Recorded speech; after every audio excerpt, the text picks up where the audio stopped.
Take a look at this good-looking 2-year-old New York bred Hypnotic AM. They breed him the best in New York, and Hypnotic AM wins it. This is a new stakes and track record. It's up for grabs now.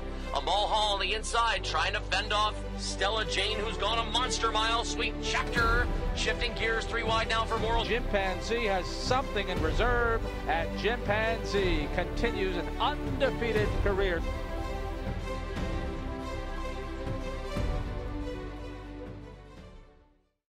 In a field lies hope, anticipation. From the biggest races to the brightest stages, taking you on the wildest ride. Forbidden trade with a gigantic upset. Best in show. For the glory, the pride, the payoff. Enter the field, the Ontario Sire Stakes program, from Ontario farms to the world stage. Hi, I'm Heather Wilder with Harness Racing Update. It's the first day of the Standardbred yearling sale here in Harrisburg, Pennsylvania. The prices are hot, but we talked to some buyers who said that there is value to be found. Check out as we look at the best of the best from day one.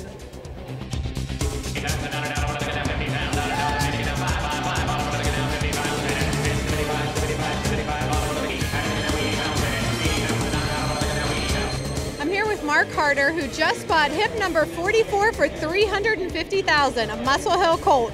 Mark, what did you like about him?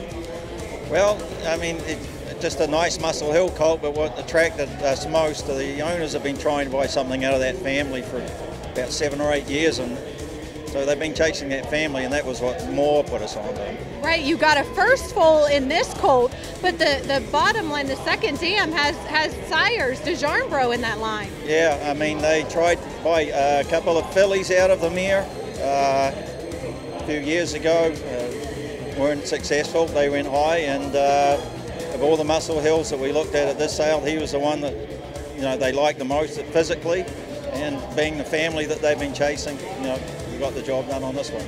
Well, congratulations. Okay, thank you. Hi, I'm here with Mark Mullen of Fairwinds Farm, who sold hip number 44 for $350,000, a horse named a Muscle Hill colt named Profile and Style. Tell us a little bit about the colt. He was a beautiful colt, and first foal out of that mare. It's a tremendous family. We've owned.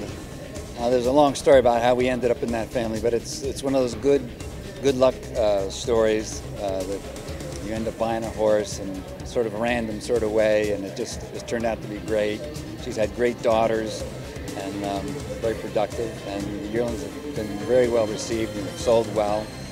And yeah, this was the first foal out of the one daughter that we retained, and he was beautiful. Everybody loved him. He is beautiful. I spoke to Mark Harder. You said that he's been back and forth here, and you had a feeling that he might have had an eye for the colt. Yeah, a lot of people did. He was looked at a lot at the farm, and since he's been here, he was looked at a lot. And sometimes the looking doesn't translate into buying, but in this time it did, and we're very pleased. Well, congratulations on your sale. Thank you very much. I'm here with Russell Williams from Hanover Shoe Farms, also president of the USTA, now president of Hanover Shoe Farms. Russell, will we see the same as we've always seen, or will there be some changes in Hanover? Well, the good things are going to be the same. You can still buy a yearling from Hanover if you want one. For your price, you come to the auction, bid what you want to bid. That's not going to change. We're not going to sell yearlings privately. That's not going to change.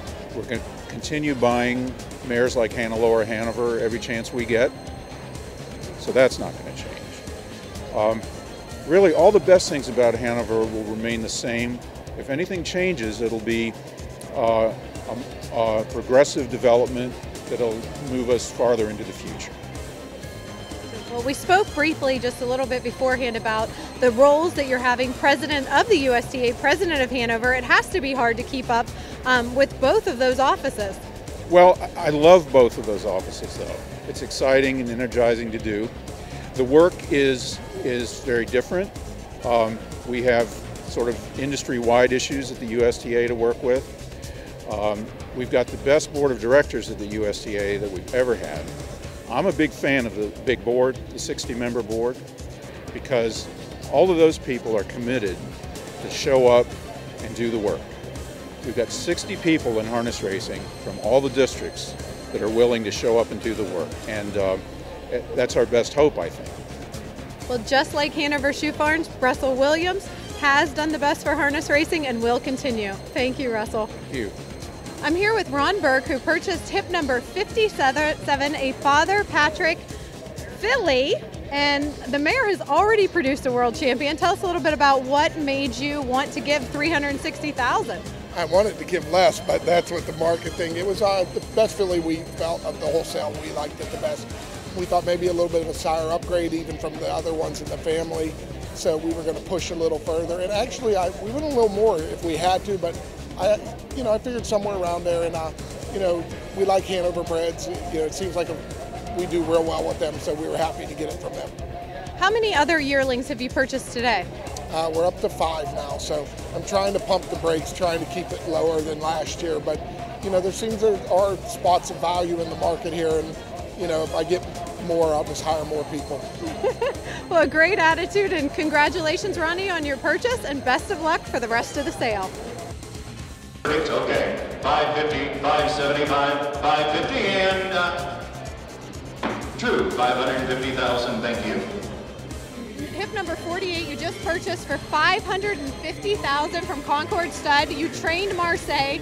What turned you on to this filly? She has very good pedigree, very good family, and a mother, and she's a muscle hill, and she has a nice video, and it was a very good looking horse. She has everything I want to see on a horse. Once again, David, you currently have the sale topper on Monday. Tell us a little bit about the filly. She's a big, tall, gorgeous filly, covers the ground very well. A little bit of an attitude, but that's great when you're dealing with the females. And I knew she'd sell well, but I wasn't sure just how well she would sell. But believe you me, there are more coming today. Be ready. Well, that's wonderful. $550,000 on that filly, Gangster Rat. Bought by Oka Svanstedt, who also trains Marcel. Correct. Yeah, so did you have a lot of interest? I'm sure from him, but I'm sure other buyers as well. But you have to like when a trainer comes back. Yes, but still, that filly looks more like a thoroughbred. She's a big, tall filly. Positive attitude, ears always up, She looks the part. She looks the part. Okay, well, thank you very much, David. Thank you. I'm here with trainer Tony Alagnu, who has been very busy today purchasing horses. 10, I believe you said, Tony? Yeah, I believe we bought 10 so far. I haven't even counted the slips yet, but it's right around there. And 3 high-priced purchases, 2 for $400 and 1 for $275. Tell us a little about those. Yeah, we bought, on behalf of Odds On Racing, Dana Parham. He bought the sister to Poppy Rob Hanover. She was my #1 filly at Hanover, pace and filly-wise. And, he's, the last couple years, he's decided he wants to buy high-profile pacing fillies. He's trying to build a great broodmare band. He's doing it the right way by buying yearling fillies that are correct with the right pedigree. So he bought that filly, and then he come back and he bought the sister to Tall Drink Hanover in partnership with Marvin Katz and Brad Grant. And then we just got done buying the Muscle Hill, be the full sister to Ice Attraction, and the Ice Duchess, and same thing, a filly we get $400,000 for, but she got so much residual value as a broodmare. It's a family admission breed, tactical landing, so that's a coveted filly for the future. Tell us a little bit about any value buys that you found today. We bought a really nice captain filly from Dale Valente out of the sister to Western Shore. We only gave $50,000 for. So, there's value to be had here as well.